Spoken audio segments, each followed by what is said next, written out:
এই যে দেখেন আরেকটা শর্ট ভিডিও। এই যে এখানে কিন্তু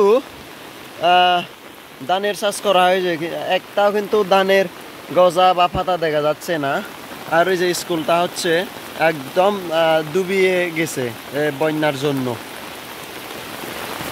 এই যে দেখতে পাচ্ছেন সব ওই যে উপর থেকে কিন্তু আসতেছে পানি। ওই যে দেখেন যেই দিকে নালা ওই দিকে যাচ্ছে না, যেই দিকে জমি ওই দিকে কিন্তু সোজা করে বন্যাটা ফাড়ি দিচ্ছে। এখন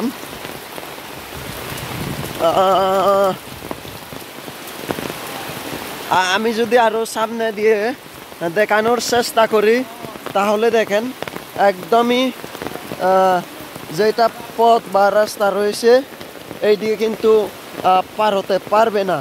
হ্যাঁ, এই যে দেখেন এটা সম্পূর্ণ এই যে ধানের জমি, এটা সম্পূর্ণ ধানের জমি। আর ওইটা হচ্ছে ইয়ের চাষ, কি চাষ, ওই যে ধনিয়ার পাতার চাষ করা হয়েছে, একটাও কিন্তু দেখা যাচ্ছে না।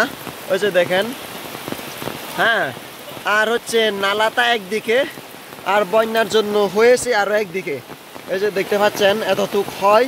আর যদি আমরা ব্রিজের ওই পারে যেতে চাই তাহলে খুবই কষ্ট করে হচ্ছে আমাদের পার হতে হবে।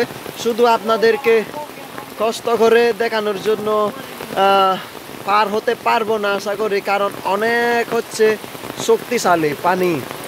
হ্যাঁ, তারা কিন্তু যাইতে পারছে না। এই যে দেখেন যে একটা অবস্থা, কিন্তু আপনাদেরকে একটু দেখানোর জন্য আমি ট্রাই করতেছি।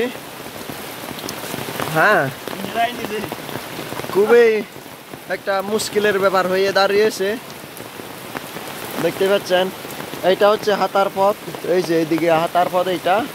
আর সব হাতার পথটাও কিন্তু সব ডুবিয়ে দিয়ে গেছে, এখনো বৃষ্টি থামছে না। সারা রাত কিন্তু বৃষ্টি হয়েছিল, এখন হচ্ছে 9টা-10টা বাজে, তাও কিন্তু বৃষ্টি থামছে না। দেখতে পাচ্ছেন, আর অনেকের ঘর বাড়ি কিন্তু ডুবিয়ে দিয়ে গেছে।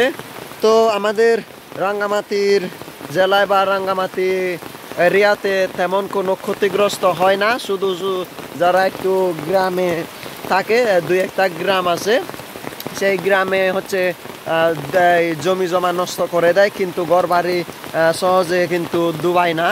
হ্যাঁ, আমাদের রাঙ্গামাটি অঞ্চলটা জেলাটা একটু পাহাড়ি অঞ্চল, একটু হচ্ছে পাহাড় বেশি। রাঙ্গামাটি শহরেও কিন্তু এভাবে হয় না। যা খাগড়াছড়িতে কিন্তু সব শহরটা কিন্তু ডুবিয়ে দিয়ে গেছে, আপনারা ভিডিওতে দেখছেন।